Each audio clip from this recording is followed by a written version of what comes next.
The crack of shattering glass sliced through the noon chatter. Conversations died.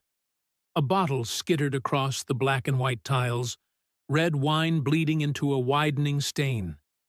In the middle of it, a woman knelt, trembling, one hand cradling her pregnant belly, the other raised as if to shield herself.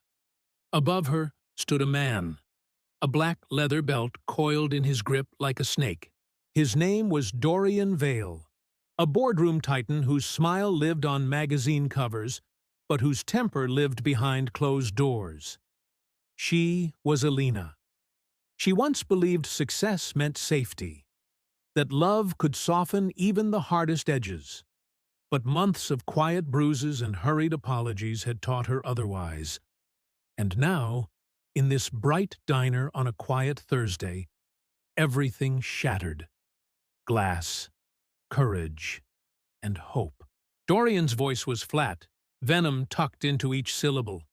He didn't care who was watching, he only cared that he controlled the room.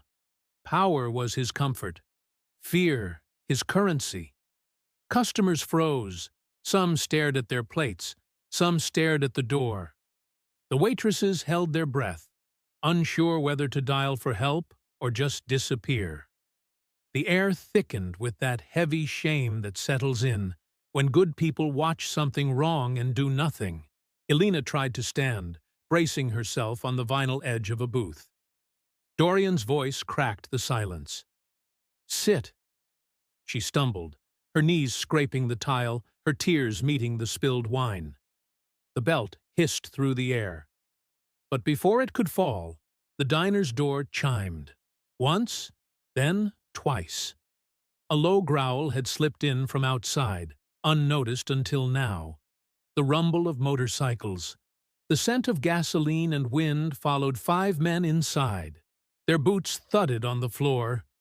Patches on their vests read Iron Compass MC, a local motorcycle club known more for charity rides than for trouble.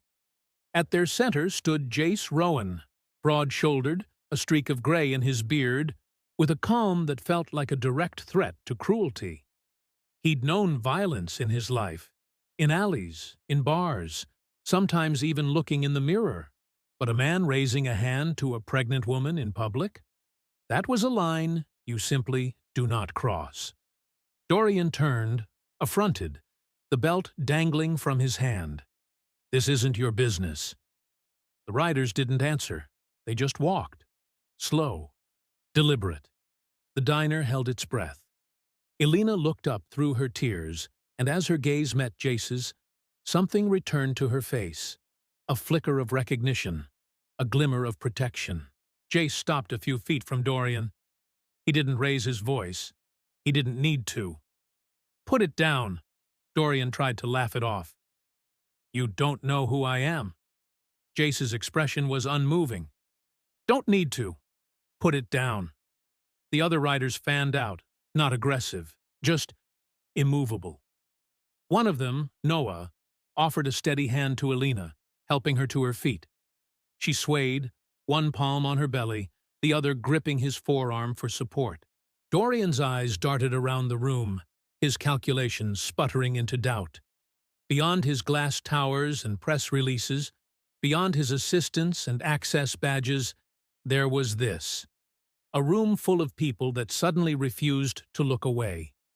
The belt slipped from his grasp and hit the floor with a dull thud. No one touched him. They didn't have to. The collective stare was enough. Dorian backed toward the door, his fury chewing at his wounded pride. The hinge snapped shut behind him, and the echo sounded a lot like justice.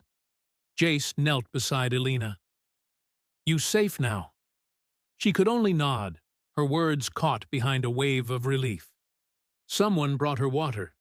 Someone else draped a towel over her shoulders. The entire room seemed to exhale at once, and the diner's clock remembered how to tick.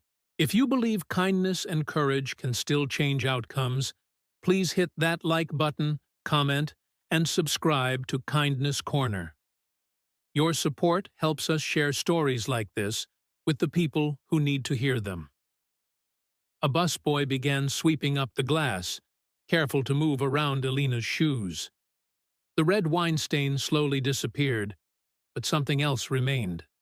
A lesson. Jace stood and scanned the room.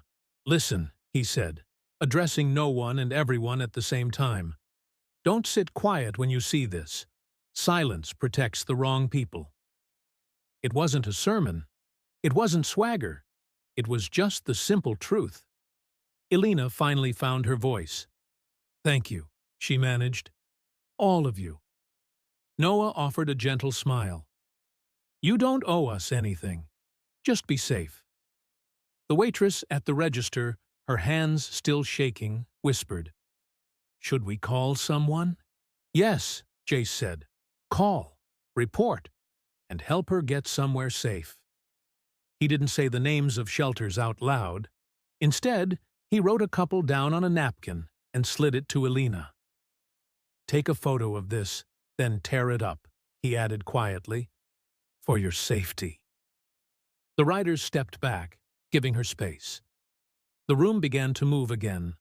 Coffee was poured, plates were set down. But people's eyes met differently now. They looked at one another, not past one another. Outside, the sun flashed off the chrome of the waiting bikes. Jace paused at the door. "Hey," he said to the room, "make it normal to help." Heads nodded. Someone clapped, not loudly, but sincerely. The Iron Compass riders rolled out, their engines rumbling like distant thunder.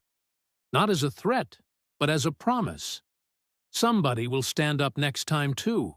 Weeks later, the diner felt different. The manager put up a small sign near the door. "If you need help, tell us. We will listen." The staff kept a list of local resources by the phone. Elena found a quiet apartment across town and a circle of people who checked in on her. She planted basil in her kitchen window, and it grew stubbornly toward the light. As for Jace, he didn't think of himself as a hero. The club started a monthly ride for refuge, raising money for local shelters and sharing meals with folks who needed them. The work wasn't glamorous, it was steady. One afternoon, the bikes slid past the diner again. Jace lifted 2 fingers from the handlebar toward the window. A silent acknowledgement. Elena, who was there helping a friend, saw the reflection of sunlight moving across chrome and smiled. Because sometimes kindness doesn't arrive in soft voices or polished shoes. Sometimes it shows up in road dust and leather, carrying the courage the rest of the world forgets to use. If this story moved you, please like, share, and subscribe to Kindness Corner. What would you do if this happened in front of you? Let us know in the comments. And remember, if you or someone you know needs help, please reach out to local resources and trusted hotlines. You matter. Your safety matters. Thank you for watching.